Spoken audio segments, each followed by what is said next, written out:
Untuk memperbaharui informasi seputar bencana banjir bandang lahar dingin di Sumatera Barat, sudah ada rekan kami Kurnia Amal di Koto Tuo, Kabupaten Agam. Kemudian ada Donald Chaniago di Posko Utama Kabupaten Agam dan Andri Syahputra di Posko Bencana Tanah Datar. Kita menuju ke rekan Donald Chaniago terlebih dahulu. Donald, kalau di lokasi Anda mengabarkan, ini ada berapa warga yang masih dicari sampai saat ini dan dinyatakan hilang?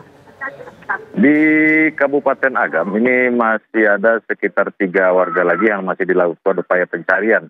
Dan kami juga itu di Nagari Buki Batabu ini masih ada 1 orang yang masih disusuri oleh tim SAR gabungan. Kemudian di Sungai Pua juga masih ada dan 2 orang lagi yang belum ditemukan hingga saat ini. Namun kami mendapat informasi dari data dari Basarnas bahwa secara total jumlah korban yang meninggal dunia berjumlah 43 orang. 43 orang ini berada di 4 kabupaten dan kota yang ada di Sumatera Barat yang terdampak dari banjir lahar dingin dan banjir bandang yang terjadi pada Sabtu pekan lalu begitu. Perbarui informasi ini, tadi informasi dari Donald ada 43 orang yang dinyatakan meninggal dunia.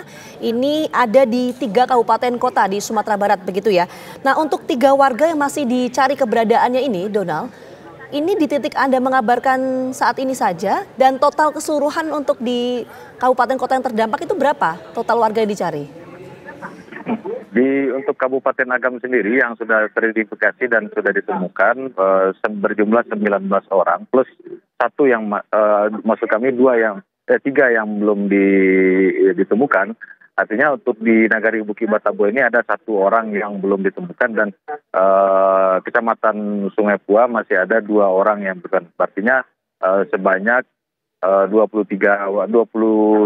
warga yang belum ditemukan hingga saat ini. Dan secara umum di Sumatera Barat, Kabupaten Padang Pariaman, Kabupaten Tanah Datar, dan Kota Padang Panjang sendiri, kami mendapat informasi dari Basarnas berjumlah 43 orang dan dari semua warga tersebut 5 orang masih dalam upaya proses identifikasi. Begitu. Ya. Donald, ini 23 warga yang masih dicari keberadaannya, titik pencarian difokuskan di mana?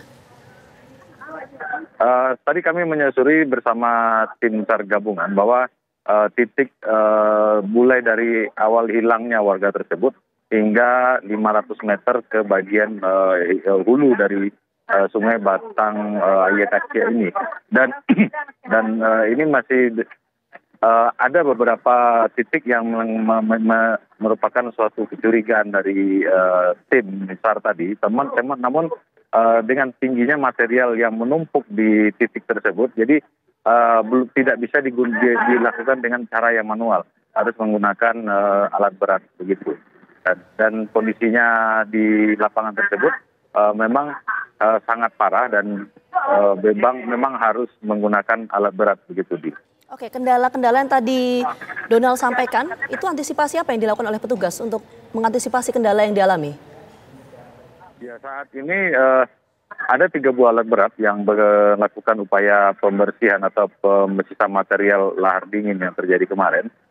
Yang saat ini masih terfokus pada aliran sungai yang sudah tidak dalam kondisi yang normal. Dan ini dikhawatirkan jika tidak segera dilakukan normalisasi karena ancaman lahar dingin susulan masih bisa saja terjadi kapan saja ketika akan melakukan ketika terjadi hujan deras yang terjadi pada bagian puncak Gunung Marapi begitu.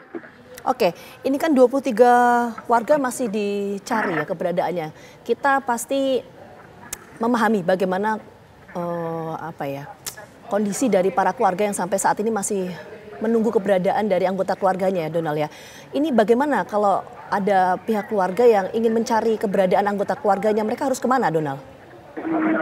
Di Kabupaten Agam ini, posko utama ini merupakan posko utama dari pusat kendali dari penanganan bencana Kabupaten Agam, di mana selain di sini merupakan posko utama juga merupakan posko pengungsian bagi warga Buki Batabu yang berjumlah 35 kepala keluarga dan sekitar 85 jiwa begitu. Dan juga didirikan posko orang hilang yang sampai saat ini baru tercatat baru 1 orang yang dilaporkan belum ditemukan untuk di Nagari Bukit Batabuah ini. Artinya di daerah ini sampai hingga untuk sementara waktu masih ada sekitar 1 orang di Nagari ini dan 2 orang yang berada di daerah Sungai Pua yang saat ini juga masih melakukan upaya pencarian begitu. Oke, artinya kalau ada anggota keluarga atau keluarga yang kemudian mencari keberadaan anggota keluarganya, mereka bisa langsung ke posko utama Kabupaten Agam, betul ya, Donald ya? Ya, begitu yang disampaikan oleh petugas dari BPBD setempat dan ketika ada laporan kehilangan warga, maka akan langsung ditindaklanjuti. Seperti yang terjadi upaya pencarian hingga 1 orang di Nagari ini hingga saat ini. Karena berdasarkan laporan kehilangan itu, tim SAR gabungan melakukan pergerakan atau upaya pencarian di mana titik-titik yang dicurigai hilangnya warga tersebut. Oke, baik. Terima kasih Donald Caniago, nanti kita akan coba update kembali informasi dari Anda. Tapi tadi informasi yang Anda sampaikan ada 23 warga yang sampai saat ini masih dicari keberadaannya oleh tim SAR gabungan. Pemirsa, Breaking News TV One akan kembali hadir saat lagi untuk Anda. Tetap bersama kami.